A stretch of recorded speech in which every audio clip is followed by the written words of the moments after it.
Hello, everybody. It's a Frankly Harry podcast. I'm your host, Frank Weber. Welcome to the forest. Welcome back. So glad to have you here with me and listening to my little commentary week in and week out. I really appreciate it.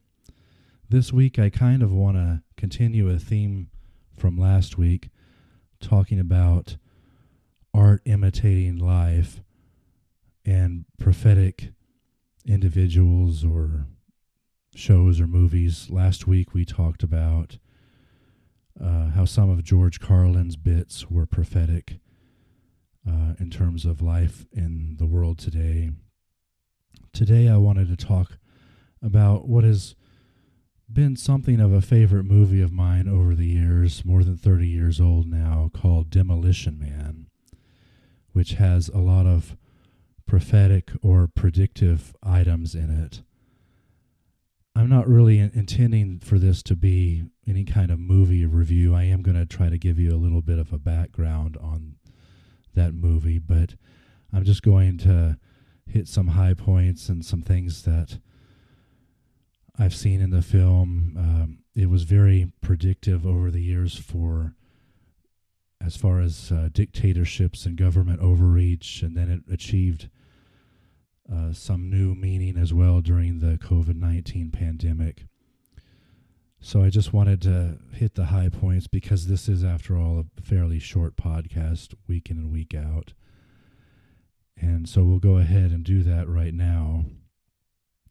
The background on it is that the movie came out in 1993, which I thought was a really seminal and pivotal year, at least during my lifetime. There were a lot of things that started happening then, both good and bad, in my opinion, and like I said, in my life. But the movie stars mainly Sylvester Stallone and Wesley Snipes. There's some other people notable in it: Sandra Bullock, Benjamin Bratt, Nigel Hawthorne played the central dictatorish person.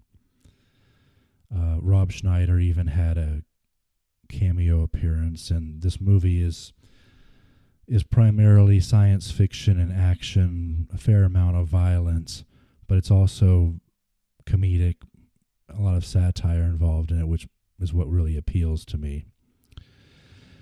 So essentially what happens is Stallone's character, John Spartan, is a good guy cop. He has a rivalry with Wesley Snipes, who's the bad guy, Simon Phoenix, in 1996 Los Angeles, and they wind up blowing up this building with innocent people in it, and they both go to cryogenic prison. And all the way forward now in 2032, the world has changed dramatically. They're now in a location called San Angeles, which is a San Diego, Los Angeles metroplex. And somehow, I haven't seen the movie in a few years, but somehow Wesley Snipes gets unthawed and goes on another crime spree and causes a lot of trouble. They, at the time, do not know how to handle it. They haven't had to deal with violent crime in a while. It sounds a little loosely based on some of the things we see now with criminals not getting punished and going free. Whether there's a willingness and ability by some law enforcement to go ahead and apprehend these criminals and bring them to justice. That's what one of the things that the movie reminded me of.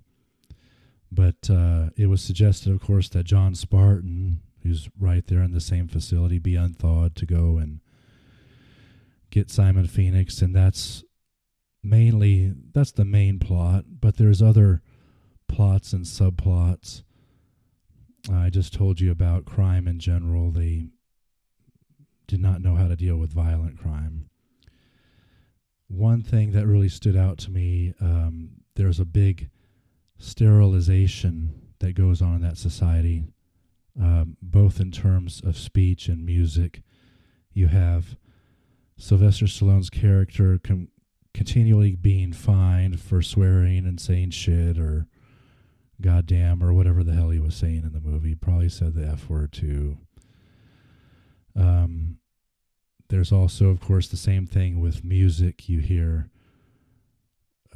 very toned down stuff like Armour hot dog commercials, the Jingle There, the Jolly Green Giant, the Love Boat, even other freedoms like apparently physical sex was outlawed, and they have a virtual sex thing that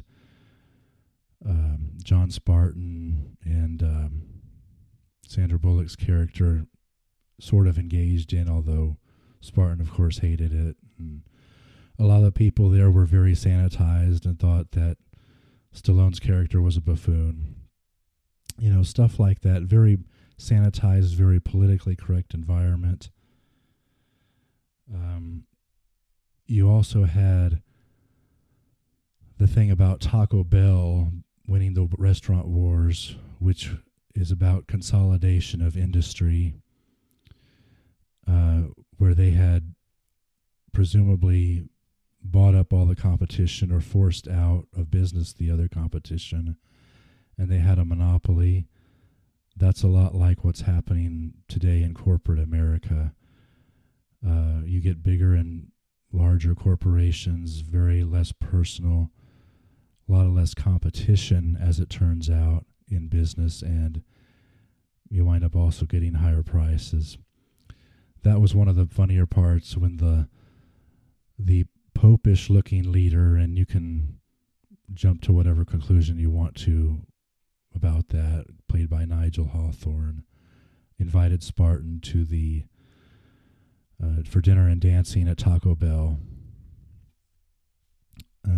That was reminiscent of that. And then you also, of course, had the other thing about germs, was the 3 seashells on the toilet thing.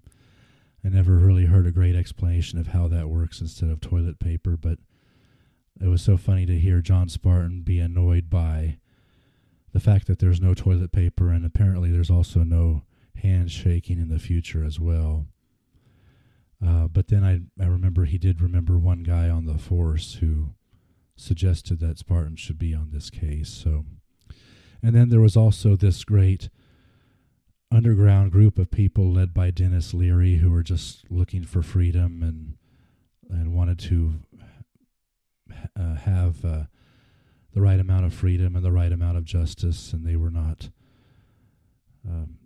criminals, and they weren't looking to upset the apple cart, but apparently the popish-looking guy didn't like them, and they had to live underground and do what they needed to do, and they were considered an enemy. And I think the popish guy wanted to have Simon Phoenix eliminate the underground people or whatever. Anyway, this is probably not all-inclusive of everything about that movie. Everything to list that has some parallel to certain things that are happening in this society today. But I just wanted to point out the things about that movie and maybe point you to watch it again if you haven't watched it before. It's quite a nice viewing. I really enjoyed it. I enjoyed it over and over again because there's always new and funny parts. The speech thing, I'm just kind of rambling and going on here. The speech thing that I remember, there was some funny-looking people in that society who would ask, for instance, Simon Phoenix, they would be like, well, what's your boggle? They would use the word boggle instead of the word bother. And just in a nutshell, it was, you just got to watch it again and be more like the freedom fighters than a lot of the people who had kind of succumbed to a societal shift and the popish-like figure that existed in that world. Anyway, apparently at the end, when all the criminals and all the shenanigans have been resolved, they resolved that we need to live in a society with more freedom as well as allowing proper justice and due process. And anyway, that's about it in a nutshell. I thought I would just talk about that memory and how we're much closer now to 2032 than we are to 1996. And we may not be exactly like that society, but it does seem like something that could happen one day, and we seem to be progressively getting there all the time. So that's my main concern, and I hope that listening to this show and reading my Substack site. By the way, I released my synopsis on LPGA Sun Sleeves this week, May 6th. So if you're interested in that, please check out my Substack site.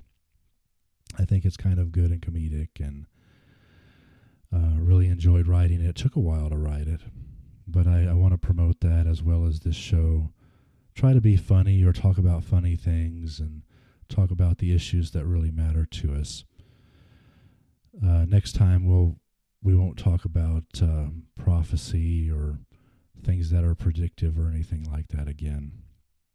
We'll shift gears a little bit, but I hope you're enjoying this show and the Substack site, whatever you're into, and hopefully telling your friends and family about me and hitting subscribe.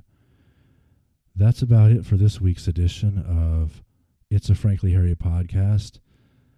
I'm Frank Weber, and I'll see you again next week. Love you. Bye.